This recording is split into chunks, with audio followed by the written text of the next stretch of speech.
Светската здравствена организација препорача да се биде внимателен и да не се брза со напуштање на рестриктивните мерки. Но владите и државите веќе полека се подготвуваат и ослободуваат со притисокот. Како враќањето во нормала ќе се одвива кај нас, а како во европските земји? Зборуваме во ова Агенда 35, во која што гостин е министерот за здравство Венко Филипче. Останете со нас. Во Агенда 35 ќе гледате: посткризно економијата мора да биде во фокусот. Експертите предлагаат итни капитални инвестиции. Секој евро вложено во енергетски капацитети, патишта, железници, училишта, на економијата и носи поврат од 4 евра. Како се одвива олабавувањето на мерките низ европските држави?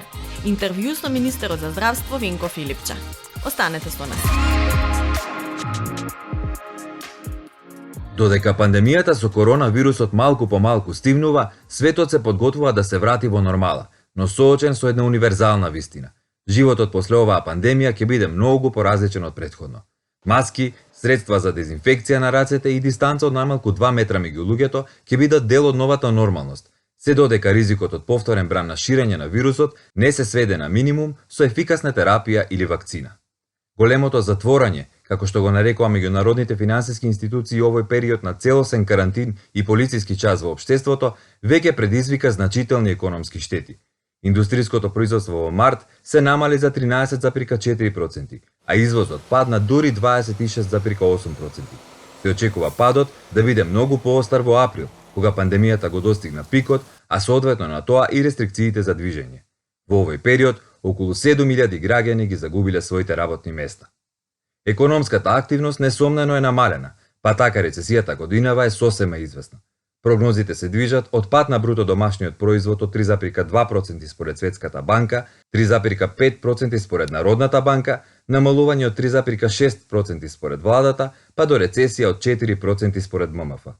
Токму притисокот од негативните економски последици, но во исто време задржувајќи го здравјето на граѓаните како врвен императив, ги натераа властите и овде и ширум светот да размислуваат за омекнување на рестрикциите. Работата од дома можеби и ќе продолжи да биде практика во оние компании каде што е тоа можно, но одредени бизниси се во исчекување да се омекнат најрестриктивните мерки за движење на луѓето за да почнат да работат.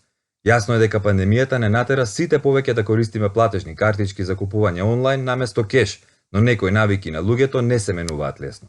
Тие секогаш ќе сакаат да патуваат, да пијат кафе во барови, да јадат во ресторани или пак да купуваат во шопинг центри. Бидејќи цел свет е во иста каша, владите од повеќето земји веројатно ќе го применат веќе проверениот начин на забрзување на економската активност со фискален стимул, односно повеќе пари од државните буџети.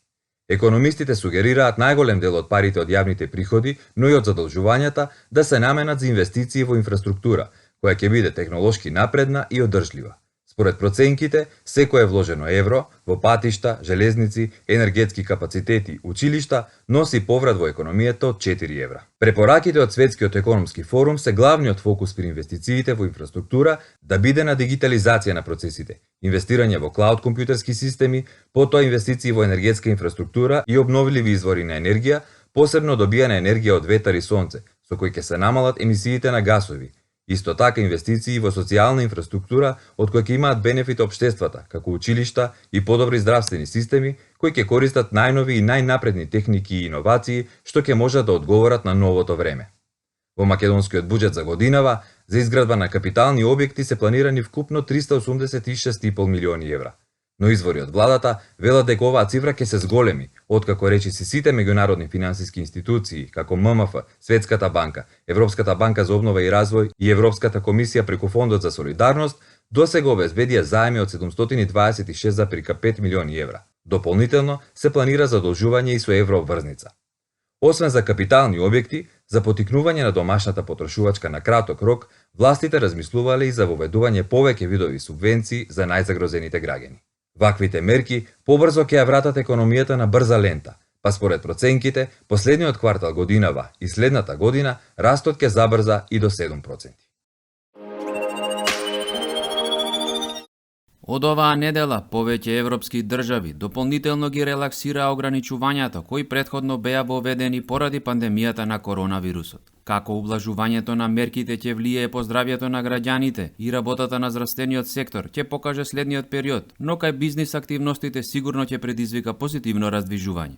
Па така хрватските микро и мали фирми кои се занимаваат со услуги во кои се остварува близок контакт со клиентите, како што се фризерските салони и салоните за убавина, од оваа недела може повторно да работат, но со почитување на здравствените препораки. На фризер од неделава може да се оди во Германија, Шпанија и Грција, но под строги хигиенски правила, а во Исланд се отвараат козметичките салони и салоните за масажа. Во Белгија некои индустријски компании, како на пример текстилните фабрики, поради нивната улога во производството на маски за лице, може да продолжат со работа, но под строги посебни услови. Во Италија од понеделник градежниот и производствениот сектор почнаа со работа, а баровите и рестораните исто така може повторно да се отворат, но само за преземање на храна и пијалоци и без задржување во објектите.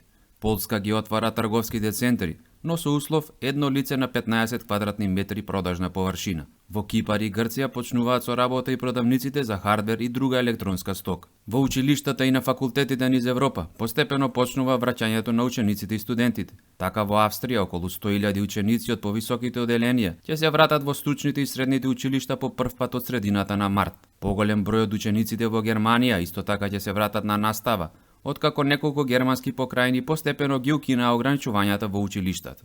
Во Луксембург пак околу 6.000 ученици кои се во завршна година ќе се вратат на настава, а стажантите и студентите кои обавуваат практична работа на универзитетите или се на стручна обука може да се вратат на работа. И во Исланд училиштата се отвараат повторно, заедно со универзитетите. Во Норвешка од 27 април веќе функционираат градинките и основните училишта од 1 до 4 оделение. Детските игралишта и спортските терени за хрватите веќе се достапни, а престанува да важи и забраната за собири. За разлика од тамо, во Полска игралиштата за деца, игротеките и фитнес центрите остануваат затворени. Спортовите за двајца под услов да се почитува пропишаната раздалеченост веќе се дозволени во Белгија, а и италијанците ќе може да вежбаат на отворено. Од 4 мај во Бугарија дозволени се индивидуалните спортови на отворено, вклучително тенис, бициклизам, атлетика, голф, на оддалеченост од најмалку 2,5 метри помеѓу спортистите. Холандија ја продолжи забраната за поголеми собери, што вклучува спортски случувања и музички фестивали до 1 септември. Во Италија и Полска за посетителите се отвараат и парковите. Во Германија пак и понатаму се применуваат мерките за физичко дистанцирање, со кои луѓето се ограничуваат на средби во парови на отворено на оддалеченост од 1,5 метар или со лица од нивното домаќинство.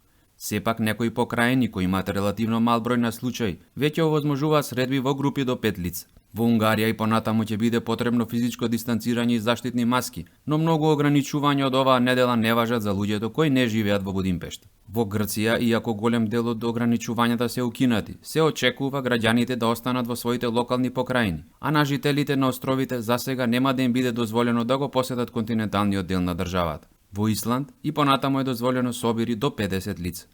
Литванија пак од оваа недела ги отвори границите за граѓаните кои сакаат да патуваат, но се уште не дозволува влез на оние кои сакаат да дојдат во Литванија. Во повеќе европски држави веќе е дозволена посета на музеите и библиотеките. 2 месеци по почетокот на епидемијата со коронавирусот во државата, Македонија успеа да го избегне италијанското сценарио од кое најмногу се стравуваше, а тоа е остар врв на кривата на заболени и неможност здравствениот систем да ги прими сите пациенти на кои им е потребно болничко лекување. Како резултат на рестриктивните мерки и ограничување на движењето на граѓаните, кривата на заболени од коронавирусот е израмнета и бројката на заболени не надминува повеќе од 1600, иако првичните проценки беа дека врвот ќе биде 2500 заразени. Имајќи предвид дека бројот на заболени опаѓа и изнесува нешто повеќе од 400 активни случаи, властите најавуваат постепено враќање на животот во нормала. Министерот за здравство Венко Филипче во разговор за Агенда 35 вели дека треба да се остане внимателен, но сепак за следната недела најави одредени олабавување на мерките кои ќе опфатат различни сектори, кои полека ќе почнат да функционираат нормално. Тоа што сега го правиме и тоа всушност го најавивме е на концептот за тоа како секој економски сектор, компанија, фирма, спортските тренинзи и така натаму ќе функционираат. Сите ќе мора да ги почитуваат задолжителното носење маски, дистанца, задолжителната дезинфекција како на раците, така и на просториите во кои што се одвива еден одреден работен процес. Тоа е сето спремно како концепт, споделено е со Стопанската комора, ги добивме нивните сугестии и барања, голем дел од тие барања имаат апсолутно логика, заради тоа што сакаме да направиме едно решение кое што е и прифатливо, но и применливо. Не да се донесат решенија кои што нема да може да се спроведат, заради тоа што тоа нема да има апсолутно никаков ефект. Во таа смисла, иако сме спремни, сега во овој момент сметам дека е се уште рано да разговараме кога точно ќе почне да се олабуваат мерките. Веројатно ќе биде тоа некаде на почетокот на следната недела, но не за сите наеднаш. Туку ќе почнат дел по дел мерките да се на ослободување да се имплементираат кај дел од компаниите, фирмите кои што сега во овој момент не работат. Според министерот за здравство, постојат два критериуми кои треба да ги исполниме како земја, за да кажеме дека дефинитивно сме во фаза кога можеме да ги олабавуваме мерките. Најважно следниот период е организација на работата на градинките. Прво, критериумот на континуиран пат на новодиагностицирани пациенти и критериумот да здравствениот систем може тој број на пациенти добро да го амортизира. Ние сме сега веќе добро спремни да ги третираме пациентите и немаме таа фаза, го надминавме оној период на почетокот кога не само ние, ниту една земја во светот не беше спремна да се справи со овој проблем. Во таа смисла, после дефинитивното утврдување, посебно на првиот дел, здравствениот систем добро функционира, ние ќе може да кажеме дека може постепено да се олабавуваат мерките. Ке повторам, оваа недела сигурно не, веројатно на почетокот на следната недела ќе разговараме за тоа. И во овој момент, кај нас работат, никогаш не беа затворени многу мали бизниси, дуќани, салони и така натаму, така да станува збор за компаниите, објектите, институциите кои што спроведуваат едукации, понатаму испитите за возачките дозволи, спортските тренинзи, секако и рестораните и како еден многу битен дел како ќе се организира работата на градинките. Заради тоа што во моментот кога сите ќе се вратат на работа, сакаме да се осигураме дека според соодветен протокол ќе работат градинките, заради тоа што децата ќе мора некој да ги чува. За укинување на вонредната состојба, која е на сила до 15 мај, Филипче оценува дека се уште е рано да се одговори. Многу е тешко сега да се каже. Зашто? Заради тоа што сепак ги пратиме бројките на новодиагностицирани пациенти, пратиме од каде потекнуваат тие. Се уште се плашиме да нема некакви скриени кластери или некаква скриена значителна бројка на асимптоматски носители кои што може во еден момент да се појават и го оптеретат здравствениот систем. Понатаму имаме и некои други примери од други земји каде што непосредно после олабавувањето може да се појави зголемен број на пациенти. И затоа сме многу внимателни. И затоа не сакаме да дадеме апсолутно никаква долгорочна прогноза. Очигледно е дека натаму одат работите, но одлучуваме ден за некои работи, за некои работи недела за недела. Тогаш кога ќе бидеме дефинитивно сигурни дека бројот е во опаѓање, дека анализата ни покажала дека не може да имаме изненадување, може да препорачаме и поголемо ослободување на мерките. Министерот за здравство верува дека свесноста кај граѓаните се зголемува и дека тие се придржуваат кон мерките кои се законска обврска, односно задолжително носење на маски, држење на растојание и миење на рацете. Од нивното однесување ќе зависи и дали повторно би се соочиле со голем број на заболени следниот период. Ние сме, ми се чини, една од ретките земји во регионот во Европа исто така која што донесе закон за задолжително носење на маска. И мислам дека е мерка која што значено ќе го успори или ќе го запре ширењето на вирусот. Германија донесе исто таква мерка. Мојот личен впечаток е дека генерално се почитува мерката, секако дека има исклучоци, помали групи во парковите што ги гледаме на јавните мрежи, меѓутоа има впечаток дека граѓаните во голем и добар процент се придржуваат до мерката. Очигледно е дека свеста расте, очигледно е дека сите имаат пристап до информациите, до нашите совети, до објавите кои што ги пуштаме и во медиумите и на мрежите за тоа што значи оваа мерка. И мислам дека многу граѓани се навистина свесни дека со својот придонес всушност ќе го стопираат ширењето на вирусот. Ова е единствената мерка за која што сега во овој момент, согласно последните сознанија, може постепено животот да се враќа во нормала, а при тоа да немаме повторен пик на ново заразени. Така да верувам во граѓаните, и до сега беа во одличен дел дисциплинирани, сметам дека казните треба да останат барем во овој период, заради тоа што постојат и примери на непочитување. Така да оваа комбинација на такви меки мерки со ова се уште присутна рестрикција која планираме во даден момент постепено да попушта, е нешто што на долги патеки ќе го спречи ширењето на вирусот. За следните денови Филипче најави и измени во епидемиолошкиот прашалник. Ќе биде изготвен нов алгоритам се со цел да се направи скрининг на населението, за да се откријат асимптоматските носители. Ќе се опфатат лица за кои што се смета дека се во критични категории, како здравствени работници, вработени во градинки, вработени во домови за згрижување на стари лица, припадници на полицијата, возачи во ЈСП, таксисти, шалтерски работници и пациенти пред хоспитализација. Овој прашалник беше поставен во моментот на епидемија, кога се правеше стратегијата, која што мислам дека даде одлични резултати, да се идентификуваат пациентите, луѓето кои што имаат симптоми и да се изолираат нивните контакти. Меѓутоа, како одминува сега овој бран на епидемијата, ние сме спремни да тој прашалник го надградиме, за да ги идентификуваме асимптоматските носители. Во таа смисла се идентификувани повеќе групи на граѓани кои што ќе бидат предмет на тестирање. Тие кои што живеат во одредени географски региони согласно проценката на епидемиолозите, понатаму вработените во јавните здравствени институции, Министерството за внатрешни работи, вработените во градинките, и сето тоа ќе биде со цел да се откријат потенцијални носители на вирусот, за да одредени рестриктивни мерки важат само за мали групи, за да може постепено животот да се враќа во нормала. Значи сега оценката е дека е време кога сериозно се намалува бројот на пациенти кои што имаат симптоми и се ослободуваат и капацитетите на лабораториите и на центрите за јавно здравје, да се направи еден следен чекор, да се оди понатаму, да се идентификуваат граѓани кои што се несвесни носители на вирусот. Во таа смисла, како инструмент имаме и мобилната апликација.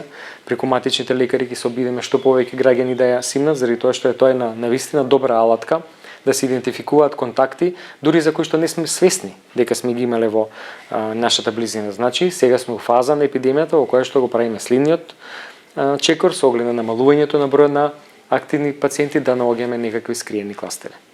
Во однос на постепеното отворање на границите, министерот се надева на изнаоѓање на заедничко решение со министрите од регионот, како и препораките кои ќе ги упати Светската здравствена организација. Еве Грција веќе најавува отворање на границите на почетокот на јули, така да постепено животот ќе се враќа во нормала, но искрено верувам со овие превентивни мерки.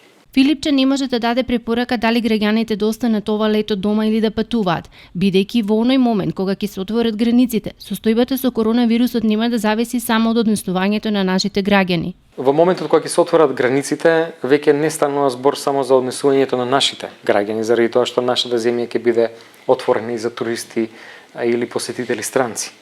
Значи тоа што можам и сакам да го упатам како апел е сите да се придржуваат до мерките за превенција. Заради тоа што само со држењето на дистанцата, само со носењето на маска и дезинфекцијата на рацете, внимателната манипулација околу маската, ние може сите да придонесеме до тоа да вирусот не се шири. Ниту една национална политика нема да има смисла доколку се отворат границите без никаква контрола, односно дојдат граѓани кои што не ги почитуваат превентивните мерки.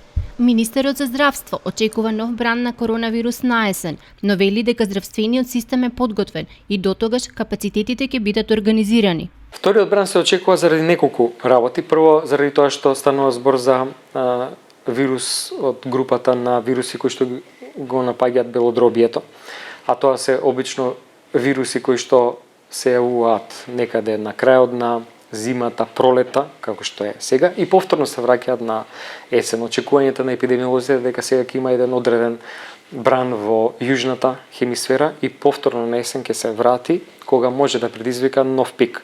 Сметам дека сме многу поспремни, ќе кажем и попаметни, заради тоа што имаме искуство. Знаеме сега што може да не очекува. Здравствените капацитети и системот генерално е многу поспремен отколку тоа што беше на почетокот. Повторно кажам, не само кај нас, насекаде во светот имаме доволен број капацитет на легла, дополнително на инфективната клиника, знаење на лекарите знаеме како може да го реорганизираме здравствениот систем доколку за тоа има потреба. Во таа смисла спремни сме за нов предизвик, затоа сме внимателни со попуштањето на мерките. Искрено се надам дека нема да има, но спремни сме да го дочекаме евентуалниот нов бран на пациенти и ова веројатно ќе трае се додека не се измисли вакцината, додека не се спреми вакцината. На различно ниво се повеќе во истражувањето повеќе земји во Европа, во светот, заради тоа што тоа ќе биде дефинитивниот начин да се стекне имунитетот. За да помогнеме во следниот период, сите ќе мора задолжително да ги почитуваме трите правила: често миење и дезинфицирање на раце, одржување најмалку 2 метри растојание и носење заштитна опрема како маска, марама или шал. Во декември 2018 година во Хелсинки, Финска, беше отворена една јавна библиотека, инвестиција вредна скоро 100 милиони евра. Едно од многуте нешта по кои оваа библиотека се разликува од другите библиотеки во светот е употребата на иновативни решенија, а меѓу нив робот библиотекар и автоматизиран процес за управување со библиотечниот фонд. Иако библиотеката располага со фонд од само 100.000 книги, со помош на интернет услугите и роботи кои сортираат книги, на читателите им нуди пристап до 3,4 милиони книги, кои може да бидат донесени во библиотеката од соседната главна библиотека. Автоматскиот систем за враќање на книги со кој располага библиотеката им овозможува на читателите да ги остават книгите кои ги враќаат на една подвижна лента, која потоа ги носи книгите во просторија каде автоматски се распоредуваат. Од тамо книгите ги превзема мобилен робот и ги носи во библиотеката, а библиотекарите само ги поставуваат книгите назад на соодветните полици. Роботот библиотекар исто така им помага на посетителите на библиотеката да ја пронајдат бараната книга, автор или категорија за кои се заинтересирани. Ова е од голема помош за вработените во библиотеката, затоа што тие не трошат голем дел од своето работно време за да ги насочат посетителите кон тоа што го бараат. Предноста од користењето на роботот библиотекар е и во тоа што тој има можност да пристапи до информации во базата на податоци на библиотеката за секоја книга и да даде точна информација во реално време за состојбата со книги на полиците. Така се овозможува побрза услуга за читателите. Се на се, намерата со роботите библиотекари не е тие да ги заменат вработените библиотекари, туку да ја олеснат нивната работа и фокусираат на суштинските работи. Следната недела се гледаме повторно во истиот термини на истата фреквенција. Вие следете ги препораките на надлежните, останете дома со програмите на Македонската телевизија. Се гледаме.